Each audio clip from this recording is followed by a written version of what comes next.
So our Shaykh said that if there are one or two questions, inshallah, we'll take one or two questions from the floor. سائل يسأل أحسن الله إليكم سائل يسأل ويقول ما معنى إنزال القرآن على 7 أحرف؟ هذا القرآن أنزله الله سبحانه وتعالى بلغة العرب، ولا شك، لأن الله جل وعلا قال بلسان عربي مبين. قال في القرآن نزل به الروح الأمين على قلبك لتكون من المنذرين بلسان عربي مبين. وقال جل وعلا رادا على الذين طعنوا في النبي صلى الله عليه وسلم وأنه جاء به من عند بشر، قالوا إنما يعلمه بشر، لسان الذي يلحدون إليه أعجمي وهذا لسان عربي مبين. فأنزل القرآن بلغة العرب، وقد أنزل على أحرف 7 هي لغات العرب في ذلك الحين حين نزوله.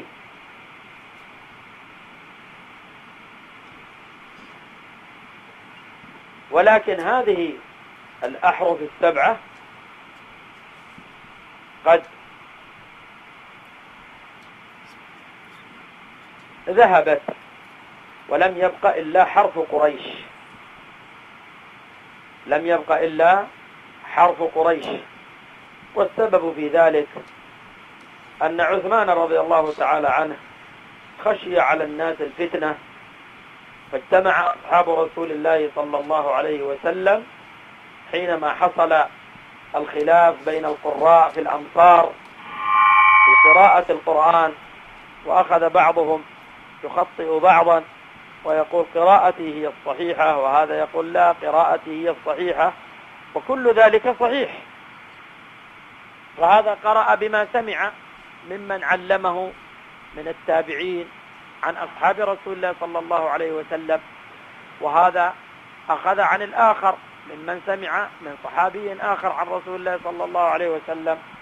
فلما خشيت الفتنة اجتمع أصحاب رسول الله صلى الله عليه وسلم واستقر رأيهم وإجماعهم على هذا الذي نحن عليه اليوم. فجمع عثمان رضي الله تعالى عنه المصحف وكلف بذلك زيد بن ثابت ومن معه رضي الله عنهم، وقال اكتبوه، وأي حرف اختلفتم فيه فاكتبوه بحرف قريش فإنما بلغتها أنزل.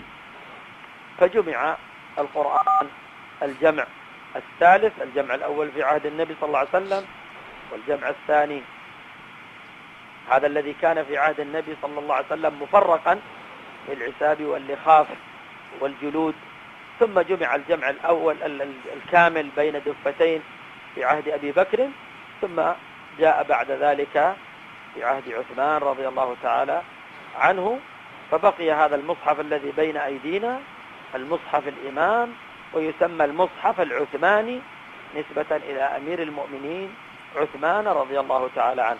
وبقية اللغات في الأحرف الأخرى العربية ذهبت، وبقي عندنا حرف قريش.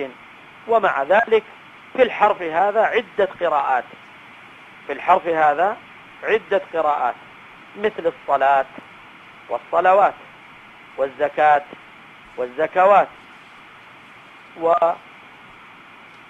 ونحو ذلك، وهي كلها بحرف قريش. وما ذلك إلا حرصا من أصحاب رسول الله صلى الله عليه وسلم على قطع أسباب الفتن وسد أبوابها. نعم.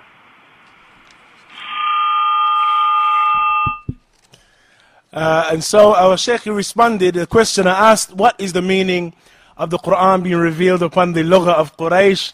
Then our Shaykh mentioned that indeed the Quran was revealed in the language of the Arab, that is in the Arabic language, and there is no doubt that Allah Azza wa Jal, He's mentioned concerning the Quran that it was revealed بِلِسَانٍ عَرَبِيٍّ مُبِينٍ, yani that it was revealed in clear, pure Arabic language.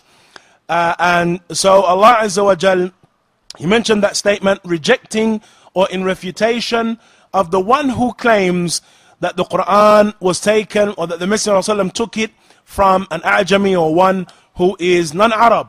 So Allah Azza wa Jal refutes that statement and mentioned that indeed the tongue of the one that they indicate or they insinuate is A'jami, is a non-Arab, but this was revealed in pure Arabic language. So the Quran was revealed in the pure Arabic language, and it was revealed upon sab'at ahruf. It was revealed upon 7 dialects and upon 7 Arab dialects. He said, but these 7 dialects have now disappeared. They have now gone. And there does not remain except for one harf or one dialect, and that is the dialect of Quraysh. That is the dialect of Quraysh. And the reason for that is that Uthman, radiallahu anhu, when there occurred something from fitna during his time, among those who would recite with these different dialects, these different ahruf, he found that some of the individuals learned from companions, others learned from other companions, and they learned that which they understood by way of those dialects. So they learned from some companions some dialects, and from others and so there occurred something from differing, even though all of it was correct and all of it was considered Quran, but there was differing over the 7 dialects that the Quran was revealed upon.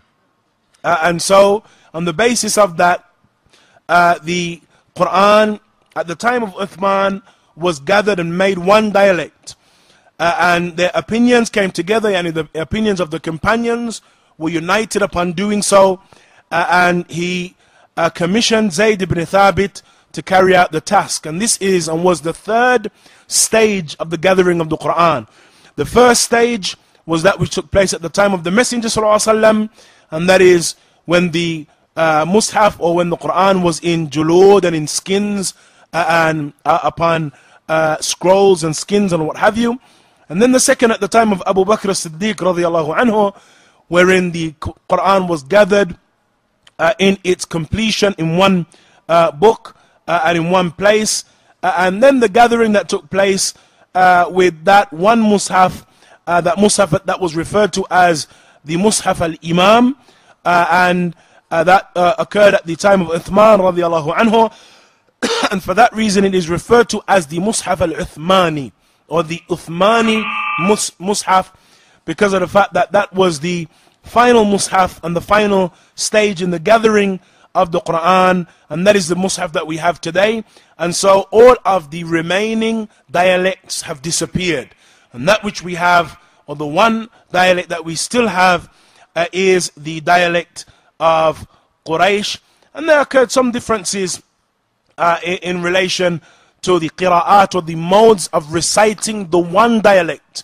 That there are various modes or manners of reciting the one dialect, and some differences in how that one dialect is recited, as occurs with some words, salah and salawat and so on. But generally, all of that which we recite today is the recitation of the one dialect, and that is the dialect of Quraysh.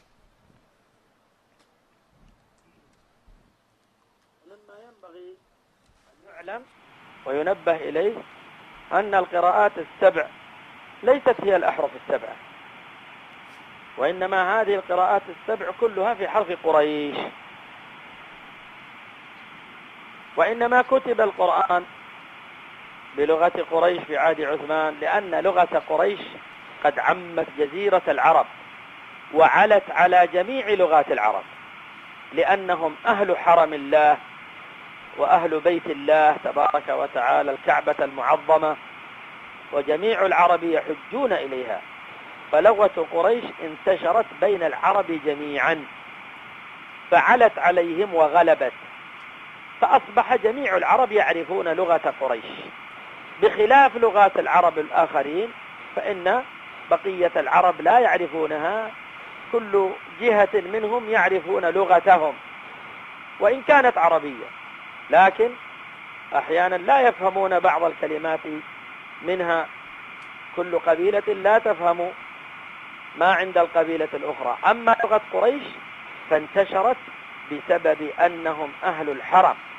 والعرب تحج هذا البيت فانتشرت فيهم لغة قريش وعلت حتى عمت. فليعلم أن القراءات السبع ليست هي الأحرف السبعة. Hopefully that makes clear, Ikhwan, an issue that was raised in one of the sessions that we had, that questioning came after we made mention of the same statement, that the qira'at al-sab'a are not the lughat or the ahruf al-sab'a. Shaykh mentioned it is befitting that one knows that the qira'at or the 7 modes of recitation that we have now are not the 7 dialects that the Quran was revealed upon. That they are not the 7 dialects that the Quran was revealed upon, rather they are all, and they all revolve around the lugha or the one dialect of Quraysh. And that is because of the fact that the Arab are all acquainted with the land of Quraysh, or the place of dwelling of Quraysh, Mecca, because of the fact that all of the Arab would make Hajj, and it was a central location.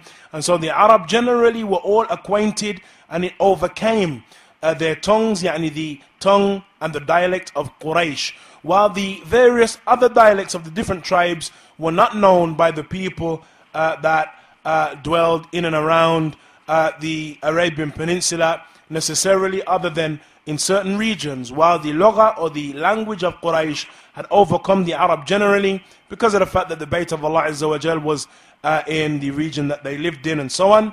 And so the dialect of Quraysh overcame and has overcome and overpowered the other Arab dialects, and so it is one that was well known, that is well known and established, and all of the Arab are acquainted with, which is not the case with the other Arabic dialects. And so that which is recited in our time then is all returns back in the 7 modes of recitation, Warsh, Hafs, and what have you, are not the 7 dialects that the Quran was revealed upon. Rather, they all return back, or all different ways of reciting the one dialect of Quraysh. مثال ذلك مثل قوله جل وعلا: وانظر إلى العظام كيف ننشزها بالزاي بنقطة ثم نكسوها لحما. والقراءة الأخرى ننشرها أي نبعثها فتنتشر وتقوم وتحيا، وكلاهما بمعنى واحد. ومثل قوله تبارك وتعالى: هو الذي يرسل الرياح بشرا بين يدي رحمته. وقرئ نشرا بين يدي رحمته. فبشرا مبشرات بمجيء المطر، ونشرا كذلك المعنى واحد، فإنها تنشر السحاب الذي يأتي بالمطر، والمعنى واحد، والكلمة اختلفت: بشرا، نشرا، ننشزها، ننشرها، وكله في حرف قريش ولغات قريش. وفيه بعض اللغات الأخرى كما في قوله جل وعلا: الله الذي خلقكم من ضعف.